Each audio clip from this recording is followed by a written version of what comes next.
Fala galera, sejam todos muito bem-vindos aí. Nessa série a gente vai trabalhar com uma bateria de questões bastante extensa, né, sobre concursos militares. Nesse primeiro vídeo a gente traz ali de maneira especial as 10 primeiras questões da prova amarela do concurso de admissão para o Colégio Naval para o ano de 2008, beleza?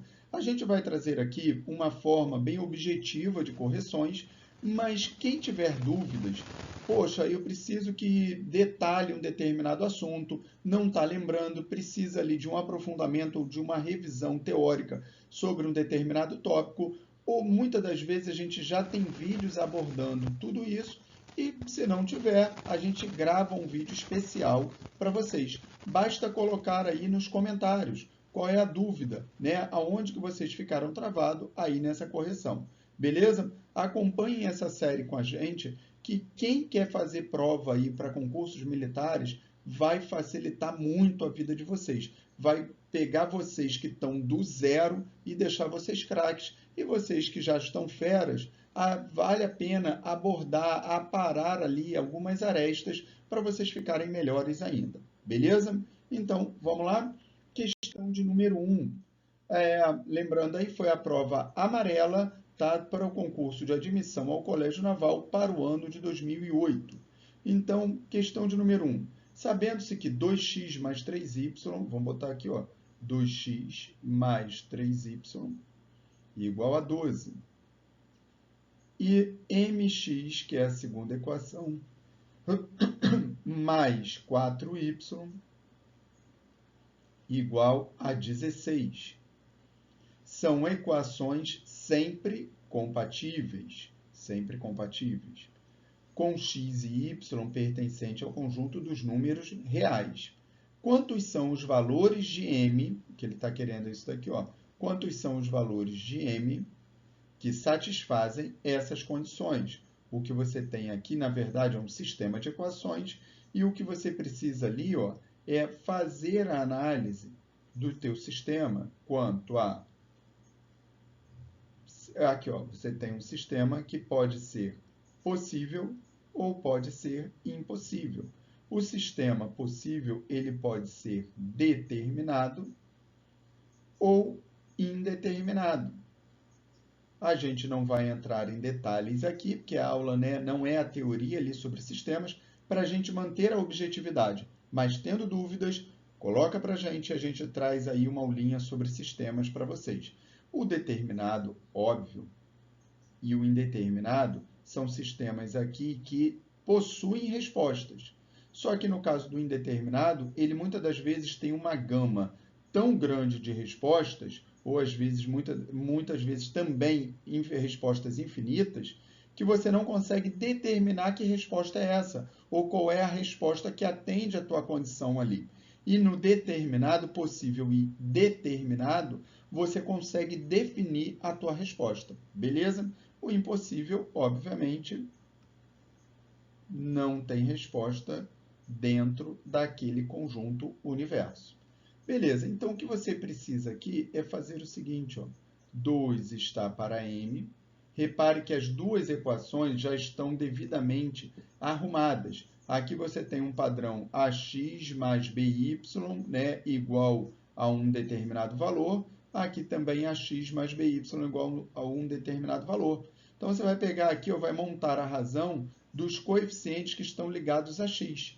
2 no caso da primeira equação e m no caso da segunda equação. E aqui, em relação aos coeficientes de y, 3 em relação à primeira e 4 em relação à segunda. Como você precisa que elas sejam sempre compatíveis, o que você vai precisar ali, ó, é isso daqui, ó, de uma situação de um sistema possível e determinado. Então, você vai fazer 2 está para m, sendo diferente de 3 estando para 4. Agora, usando a relação ali fundamental das proporções, você vai ter 3 vezes m, só que ali não é uma proporção. Eu tenho uma diferença ali entre as razões. Então, você vai fazer 3 vezes m, sendo diferente de 2 vezes 4, que dá 8.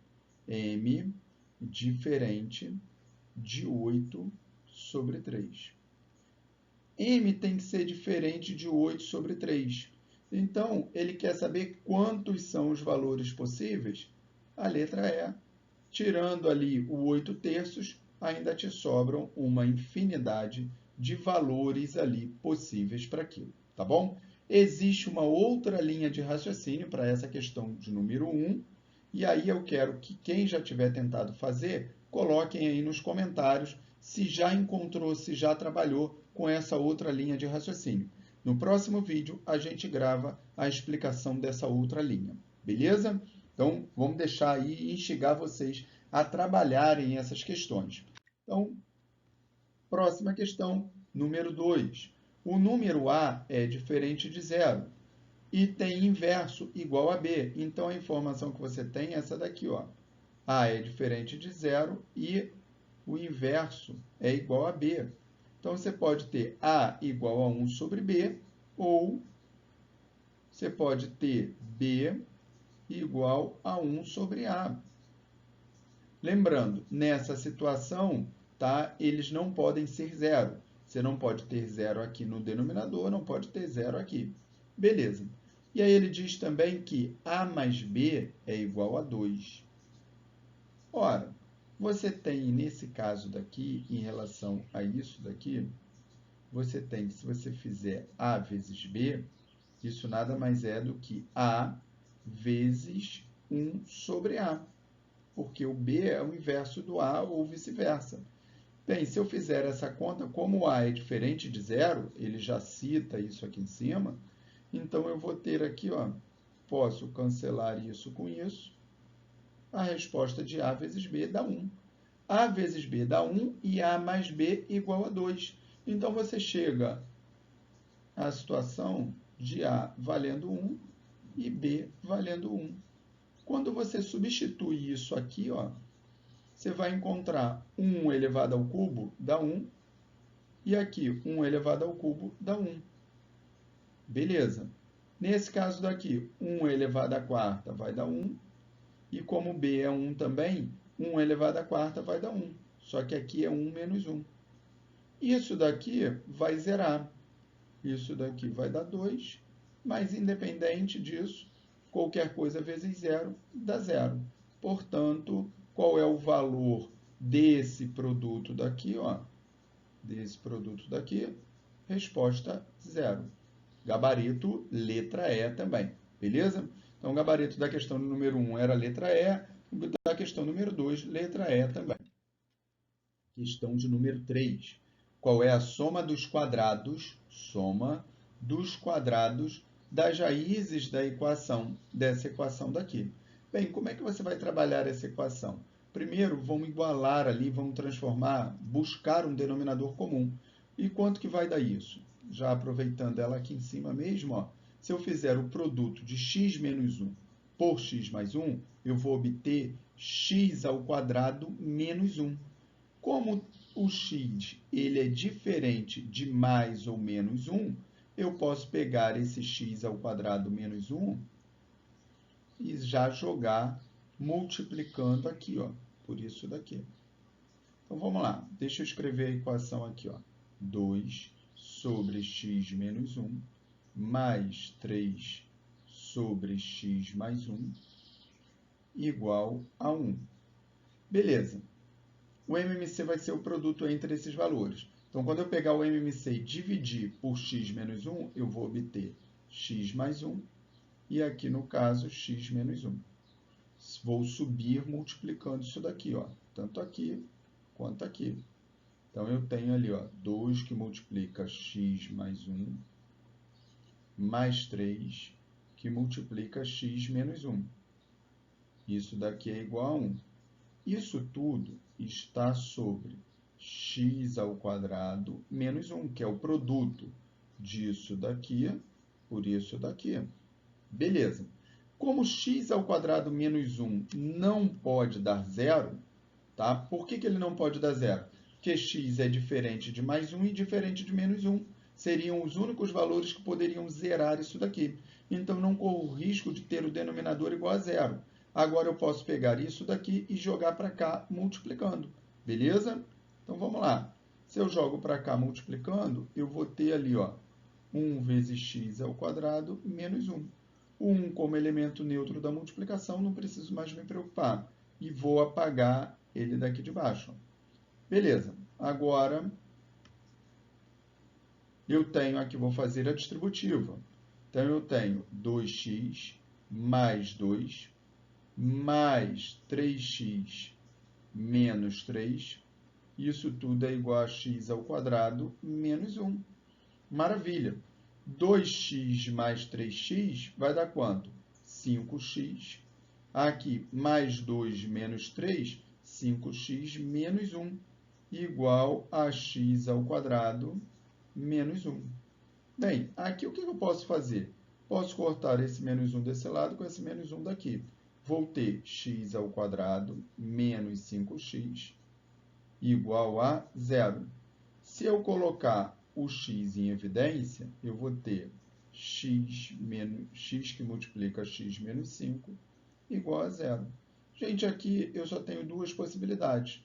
Do x ser igual a 0, vamos até botar aqui, ó, x igual a 0. Ou disso daqui, ó, ser igual a 0. Para isso ser igual a 0, o x teria que ser igual a 5. E aí ele quer o quê? O quadrado dessas raízes e depois você soma esses quadrados. O quadrado de 0 vai dar 0. E o quadrado de 5 vai dar 25. Somando 0 mais 25, resposta letra D de dado. Gabarito, letra D de dado. Tá vendo, gente? Pode ser bastante simples.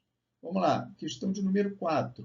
Eu tenho ali, ó, o mínimo múltiplo comum e o máximo divisor comum entre os valores naturais. A, x e b são, respectivamente, iguais a 1.680 e igual a 120. Ora, então, eu tenho a seguinte situação. Vamos botar aqui, ó, o A, o X e o B. 120 decomposto é igual a 12 vezes 10, que 12 é igual a 2 ao quadrado vezes 3 elevado à primeira, e o 10 é igual a 2 à primeira vezes 5 à primeira.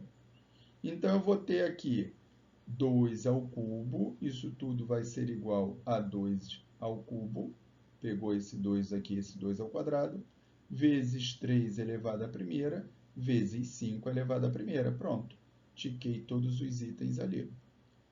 E eu sei que o MDC, ele nada mais é do que a junção dos fatores comuns, né, na decomposição ali dos valores em questão, com os menores expoentes. Então, eu sei que esses fatores são comuns a todos eles. Como ele já tem aqui os menores expoentes, então eu posso dizer que dentro do A existem os fatores 2 ao cubo, vezes 3 à primeira, vezes 5. E aqui também 2 ao cubo, vezes 3 à primeira, vezes 5. A mesma coisa para B. 2 ao cubo, vezes 3 à primeira, vezes 5.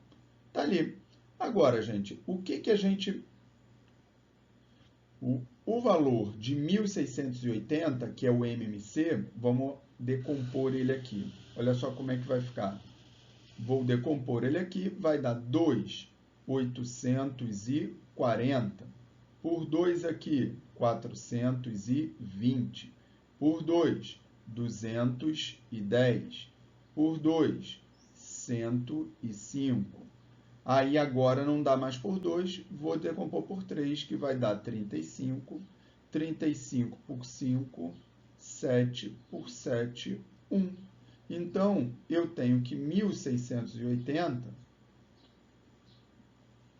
é igual a 2 elevado à quarta potência, vezes 3 elevado à primeira, vezes 5 elevado à primeira, vezes 7 elevado à primeira.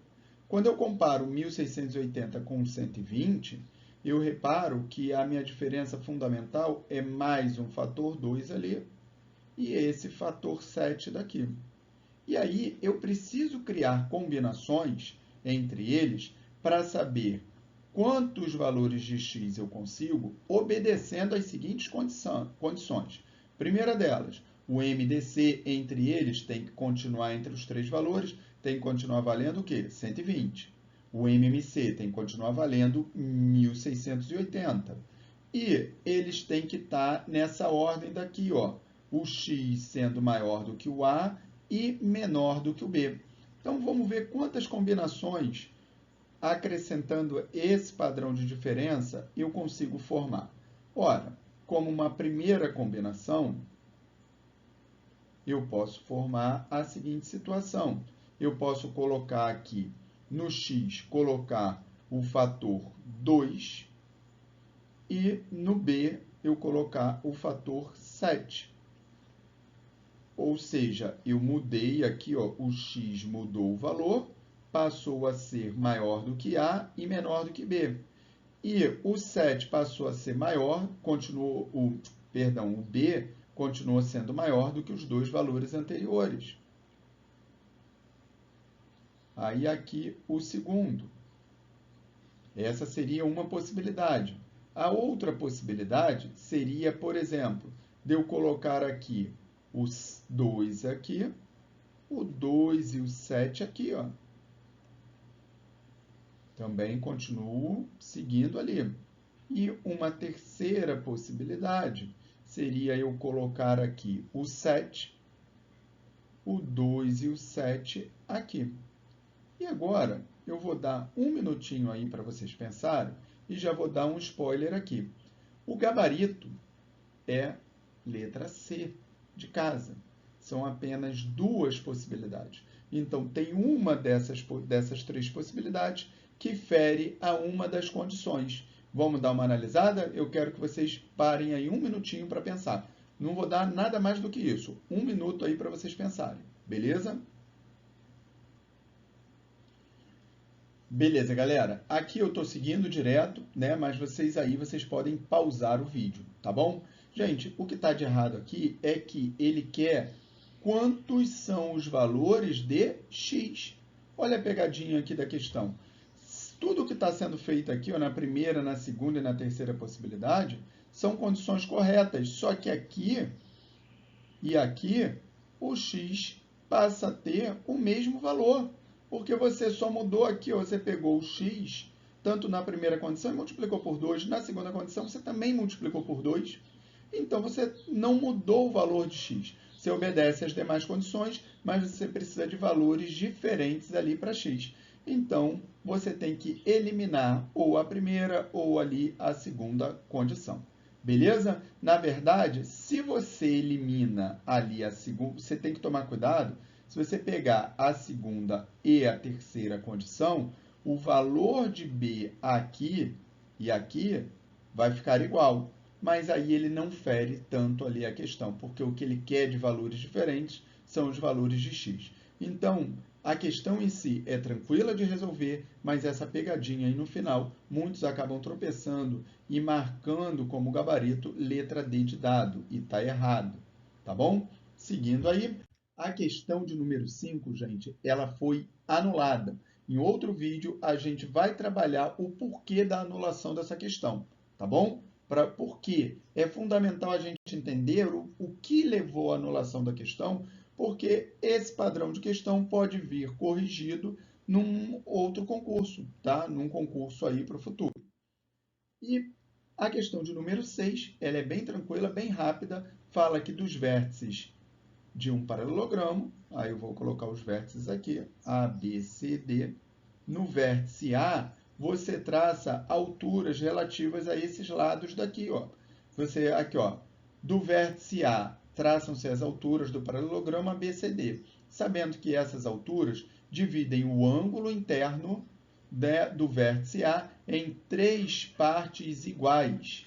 Então, divide aqui em três partes iguais, isso daqui é uma altura, isso daqui é uma altura, tá? E divide esse ângulo daqui em três partes iguais. Então, eu tenho essa parte aqui valendo x, essa parte daqui valendo x e essa parte daqui valendo x.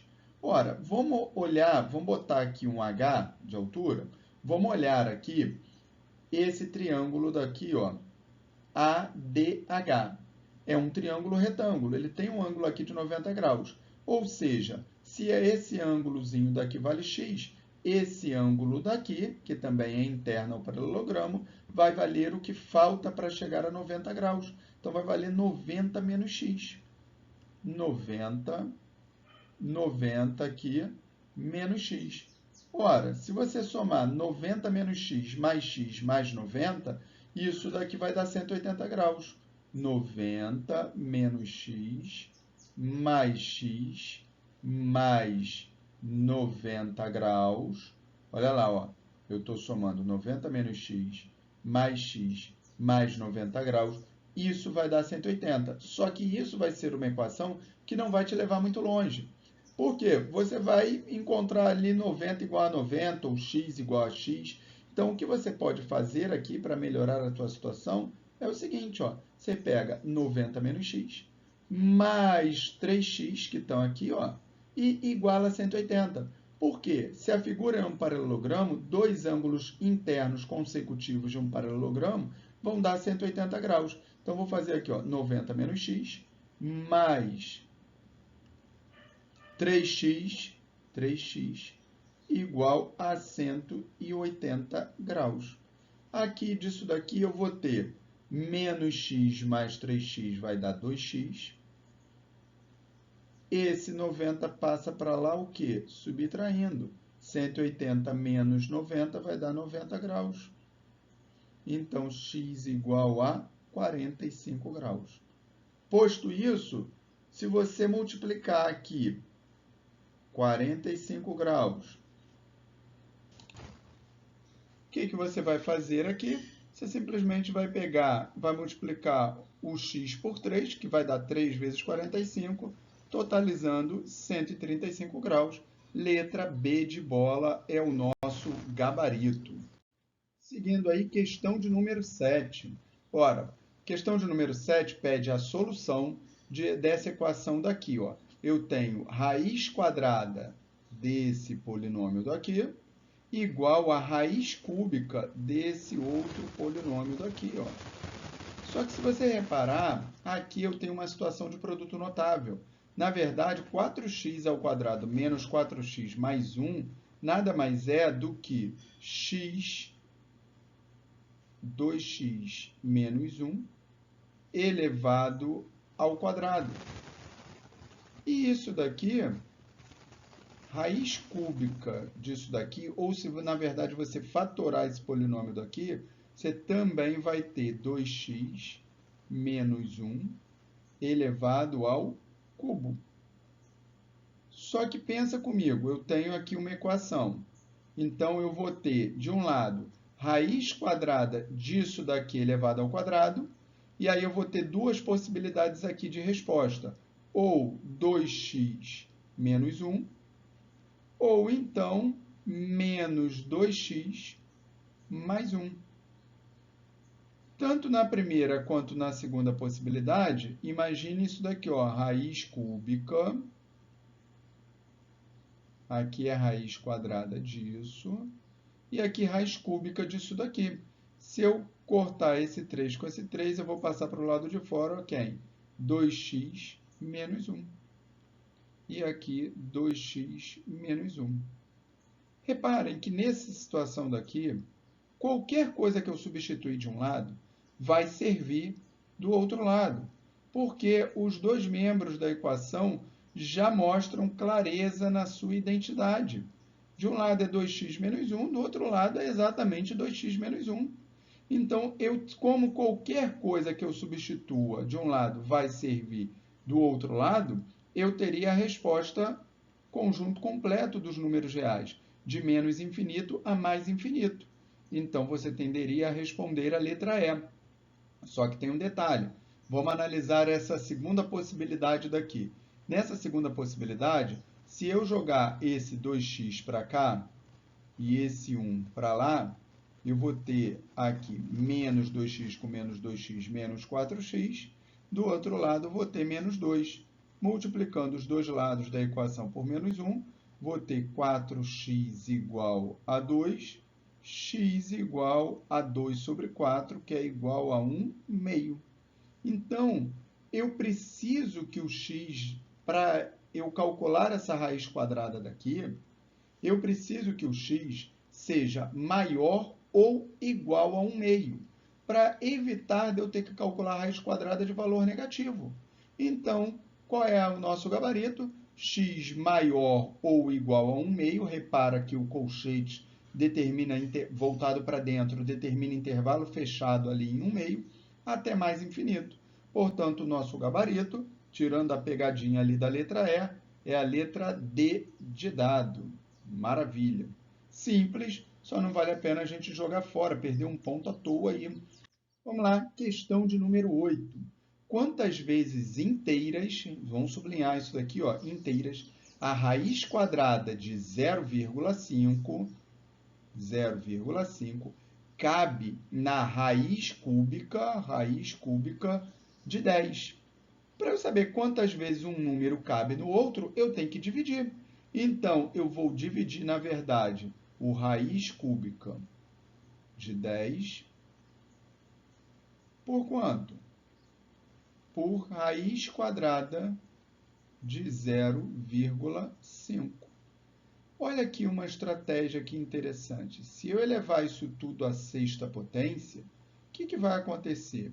Eu vou ter aqui 10 elevado à sexta. Quando eu simplificar aqui, ó, pela raiz cúbica, em cima vai ficar 10 ao quadrado, que na verdade é 100. Embaixo vai ficar raiz quadrada de 0,5 elevado à sexta. Quando eu cortar, quando eu fizer isso daqui, ó, raiz quadrada de 0,5 elevado à sexta potência. Se eu cortar esse 6 com esse 2, eu vou ter do lado de fora isso daqui, ó, 0,5 vezes 0,5 vezes 0,5. 0,5 nada mais é do que meio. E dividir por meio é a mesma coisa que multiplicar por 2. Então, ó, isso daqui ficaria 0,5 elevado ao cubo, que nada mais é do que 1/2 vezes 1/2 vezes 1/2. Tá. Como é que eu divido alguém por meio? Imagine que eu tenha aqui, por exemplo, 100, que é o que está lá. Vou dividir ele por meio. O que eu faço? Eu repito 100 e transformo essa divisão, como é uma divisão de frações, boto 100 sobre 1 e multiplico pelo inverso dessa fração daqui, ó. Qual é o inverso dela? 2 sobre 1. Transformei a divisão numa multiplicação, então eu vou ter aqui 200, 1 vezes 1, 1. 200 sobre 1 é igual a 200. Mas o que é importante ali é que, se eu divido 100 por meio, eu estou multiplicando 100 por 2. Nesse caso daqui, eu vou estar multiplicando 100 por 2, depois por outro 2, depois por outro 2. 2 vezes 2 vezes 2, não vou botar o 2 ali para vocês não confundirem e acharem que o 0,5 vale 2. A divisão por 0,5 equivale a multiplicar por 2. Então, vou multiplicar por 2 e por 2. Vou obter quanto ali? 800 de resposta. Só que se eu elevei a sexta, agora eu preciso extrair a raiz sexta. Então, vamos extrair a raiz sexta de 800. E aí eu chego na minha resposta. Vamos lá. 1 elevado a sexta nada mais é do que o próprio 1. 2 elevado a sexta vai dar quanto? 64. 3 elevado a sexta vai dar 3 vezes 3 vezes 3, tá? Quantas vezes? 6 vezes. Isso daqui vai dar 27 vezes 27, 729. 729. Beleza? O 4 elevado a sexta, reparem um detalhe. 4 elevado a sexta nada mais é do que 2 elevado ao quadrado, que é o 4. Isso daqui é elevado à sexta potência. Potência de potência, repito a base e multiplico os expoentes. 2 vezes 6 dá 12. 2 elevado à 12ª potência, 2 elevado à décima dá 1024. Vezes 2, 2048. Vezes 2, 4096. Então, está lá 4096. Ele pergunta quantas vezes inteiras. Já deu para perceber que vai ser algo entre 729 e 4.096. Só que 800 está muito mais perto de 729 do que de 4.096. Mas isso não importa, porque se ele só quer saber quantas vezes inteiras, você sabe que a tua resposta vai estar entre 3 e 4. Então, vai ser 3, alguma coisa. Portanto, gabarito, letra C. Tá bom? Agora, se você tivesse que envolver ali a primeira, a segunda casa decimal, a probabilidade dessa tua resposta dar algo entre 3,1, 3,2 ou até menor do que dar algo entre 3,8, 3,9 é muito maior, dá um 3, baixo. Por quê? 800 está muito mais perto aqui do 729 do que do 4.096. Beleza? Então, seguindo aí, vamos lá, questãozinha de número 9, nossa penúltima questão aí. Duas tangentes a uma circunferência de raio igual à penúltima questão dessa bateria, tá bom? Das 10 iniciais. Duas tangentes a uma circunferência de raio igual a 2 centímetros.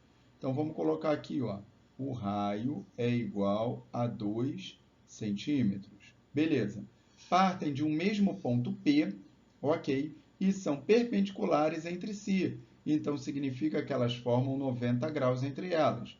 A área em centímetros quadrados, tá aqui, ó, a área em centímetros quadrados, da figura limitada pelo conjunto de todos os pontos P do plano que satisfazem as condições dadas, ou seja, essas condições aí do enunciado, é um número entre... Então, vamos lá. Lendo dessa forma, parece algo muito complexo. Poxa, como é que eu vou descobrir todos os P's? Como é que eu vou definir essa figura? Como é que eu vou calcular isso daí que o exercício está pedindo? Mas pensem o seguinte. Vamos lá. O primeiro momento que ele fala é que você tem uma circunferência, que você tem um ponto externo a essa circunferência, está aqui, e tangentes partindo desse ponto, tangentes à circunferência, partindo desse ponto. Tá? Lembrando que se isso daqui é uma tangente, né, teoricamente você está tocando aqui a figura em apenas um ponto. Você não está cortando a figura, nem está deixando de tocar, você está tocando em exatamente um ponto. Ok. E ele fala também que esses segmentos aqui formados são perpendiculares. Então, esse ângulo aqui vai medir quanto? 90 graus. Mas aí tem um detalhe interessante. Vamos avançar um pouquinho aqui. Imaginem que você vá circular esse ponto P daqui.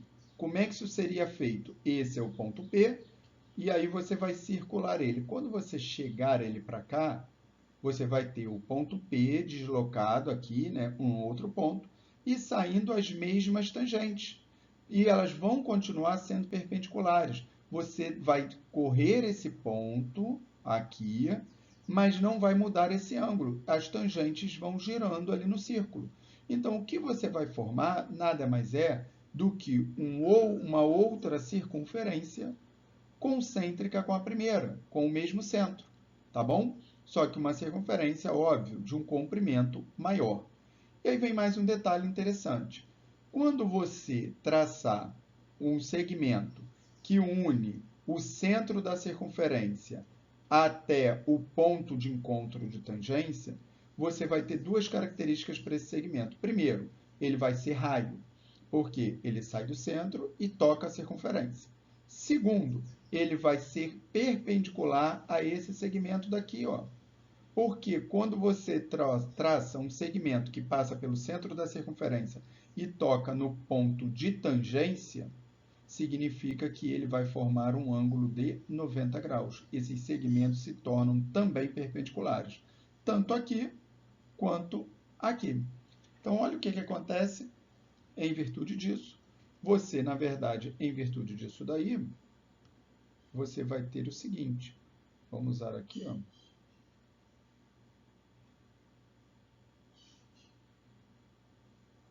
Isso aqui vai valer 90 graus.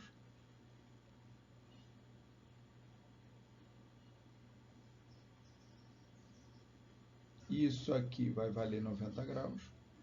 Isso daqui você já sabe que vale 90 graus. então isso daqui também vai valer 90 graus. Só que isso é R e isso é R. Consequentemente, isso daqui vai ser R e isso daqui vai ser R. Então, qual vai ser o raio dessa circunferência maior? O raio dessa circunferência maior nada mais, nada menos do que a diagonal de quem?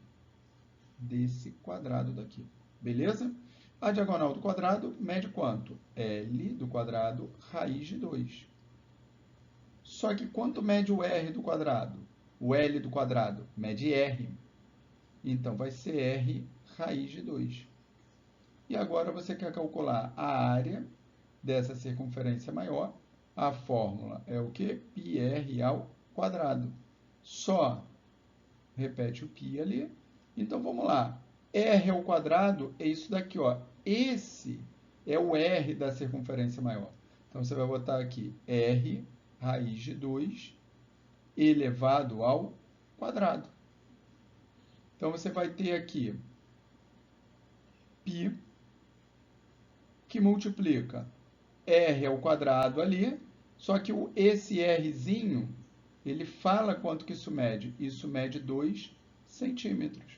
Se isso mede 2 centímetros, vamos só apagar aqui, ó. Já vamos colocar o 2 ali. Então, você vai ter 2 elevado ao quadrado, que vai dar 4, vezes raiz de 2 elevado ao quadrado, que vai dar 2. Então, você vai ter um total de área igual a 8π. Se você fizer o π aproximado a 3,14, e aí vem mais uma pegadinha no finalzinho da questão. 8 vezes 3 dá 24. Você deve pensar o seguinte, poxa, como ele ainda tem algumas casas decimais, então vai dar algo maior do que 24. E aí você vai querer marcar aqui, ó, letra D de dado. Vai ser algo, essa área vai ser algo entre 24 e 25. Por conta de pressa, por conta de bobeira, você perde a questão no final. Olha que é uma questão simples. Todas as questões, né, ou a grande maioria das questões no Colégio Naval, são questões que não exigem cálculos longos. Se o cálculo estiver ficando longo, é porque você adotou um método que não é o ideal para você resolver aquela questão, beleza? Então, coloca aí para a gente quem já resolveu essas questões ou as demais que a gente for trazer. Se você tiver resolvido de uma outra maneira, aponta isso daí para a gente que a gente vai dar o caminho melhor direcionado para você, tá bom? Olha o tamanho da resolução dessa questão. É bem reduzida, ela exige o domínio dos conceitos. E aí uma pegadinha aqui no final, ó, porque se você fizer 3,14 vezes 8, vamos lá? 8 vezes 4, 32, sobe 3. 8 vezes 1, 8 e 3, 11 unidades, sobe 1. 8 vezes 3, 24 e 1, 25. 25,12. Então, o gabarito, na verdade, é algo entre 25 e 26. Então, muito cuidado, muita atenção com isso daí, beleza? Então, a nossa próxima questãozinha aí, questão para fechar, questão 10, diz o seguinte: num determinado jogo, o apostador recebe toda vez que ganha o valor apostado inicialmente, mais 25%. Do mesmo, 25% desse mesmo valor. Então, se ele tem X e aposta X, ele recebe X mais 25% de X. Bem, para quem já tem um certo domínio disso daí, na verdade, o que ele vai ganhar é 1x aqui mais 0,25 daqui. Então, ele vai receber 1,25 em relação ao valor que foi apostado. Se o valor foi x, você vai multiplicar isso por x. E ele fala o seguinte, e recebe, toda vez que perde, apenas 25% do valor apostado inicialmente. Ora, receber 25%, na verdade, significa que ele perdeu 75%. Então, isso daqui é quando ele ganha, e quando ele perde, ele recebe zero de volta, né? Ele apostou o X, vai receber de volta apenas 0,25% perdão, apenas 0,25 do x. 0,25 já significa 25%. Então, isso daqui é quando ele perde. Beleza. Aqui quando ganha e aqui quando perde. Beleza. E aí ele diz o seguinte, sabendo-se que, vamos pegar aqui, ó, sabendo-se que foi feita uma aposta inicial de uma quantia X e que foram realizadas 4 jogadas, sempre sendo apostado o valor total obtido na jogada anterior, das quais ganhou-se 2 e perdeu-se 2, qual é aproximadamente o percentual de X obtido no final? Pois bem, muita gente aqui começa a deixar o exercício de lado, porque começa a pensar, como é que eu vou pensar nisso se eu sei que ele ganhou 2, perdeu 2, mas eu não sei quais são as combinações, eu não sei qual é a combinação, na verdade. Analisar quais são as combinações, beleza, mas saber qual delas realmente aconteceu, eu não sei. Se ele perdeu, ganhou, ganhou, perdeu. Se ele perdeu, perdeu, ganhou, ganhou. Enfim, existem uma gama de combinações ali possíveis. Pois bem, mas é fácil. Por quê? Porque, na verdade, o que você vai estar fazendo é multiplicando. Imagina que ele tenha ganho as duas primeiras. Vamos só supor. Você vai multiplicar 1,25 vezes 1,25. E aí ele perdeu depois as duas últimas. Vai multiplicar por 0,25, depois novamente por 0,25. Agora, se são fatores, a ordem dos fatores não altera o produto. Então, tanto faz qual foi a combinação. Importa que, no final das 4, ele tenha perdido um total de 2 e ganho um total de 2. E aí, o que você vai fazer? 1,25 nada mais é do que 125 dividido por 100. Se eu for simplificar, em cima por 25 vai dar 5, embaixo por 25 vai dar 4. Então, na verdade, eu tenho 5 quartos vezes 5 quartos. E aqui eu tenho 0,25, 25 sobre 100, que é igual a 1 quarto. 1 quarto vezes 1 quarto. E aí, galera, olha lá. 5 vezes 5, 25, vezes 1 vezes 1, eu vou ter em cima um total de 25. Embaixo, 4 vezes 4, 16, vezes 4 vai dar 64. 64 vezes 4 vai dar 240, com 4 vezes 4, 16, 256. Agora vamos efetuar essa divisão. É tudo que falta ali para a gente. Vamos lá? 25 dividido por 256. Então vamos lá. Opa. Vou acrescentar aqui um zero e uma vírgula. E aí vou acrescentar outro zero aqui. 2.500 dividido por 256, vamos lá, vai me dar 9. 9 vezes 6, vamos botar aqui, ó, 54, sobem 5, 9 vezes 5, 45, com 5, 50, 0 aqui. 9 vezes 2, 18, 18 com 5, 23. Beleza. Então, eu tenho aqui, ó, 10 tira 4, 6, 9 aqui. Aqui, oh, cuidado para não esquecer isso, hein, gente? 4 tira 3 vai dar 1, zerou ali. Beleza, agora o que eu vou fazer? Vou acrescentar um outro zero. 1960 dividido por 256. 9 deu 2.304. Então, pensem comigo o seguinte. 8, eu vou tirar apenas 256. Se eu vou tirar 256, ainda vai continuar o quê? Maior do que 1.000. Porque 304 é maior do que 256. Então, a resposta vai ser 7. 7 vezes 256. Mas vamos olhar lá nas opções. A única opção que tem ali mais próxima, e de fato é o gabarito, é a letra E. O que acontece? Se você continuar isso daqui, você vai encontrar casas altas aqui, e aí, arredondando isso daqui, você pode arredondar para aproximadamente 0,098, que equivale a aproximadamente 9,8%. Beleza? E ele deixa claro, ó, ele quer o cálculo aproximado. Agora, se tivesse aqui, por exemplo, se a letra D, ao invés de 6,7 fosse 9,7, é fundamental que você dê sequência para ver qual é a aproximação correta ali a ser feita. Beleza? Galera, estamos juntos, vamos seguindo aí, firmes, fortes, estudando. Não deixem de reassistir a esse vídeo, tentarem fazer, baixem a prova. Só a gente vai trazer sempre uma bateria de questões, ora só de uma determinada banca, ora vamos trazer questões mistas, tá, de concursos diversos. A gente vai trabalhar aí com correções de provas do Colégio Naval, da EPICAR, da SPSEX, do Sargento do Exército, e trazendo sempre um cunho ali de correção objetiva, mas ao mesmo tempo uma série de macetes, uma série de detalhes e revisão de alguns tópicos teóricos. Tá bom? Grande abraço aí, até a próxima!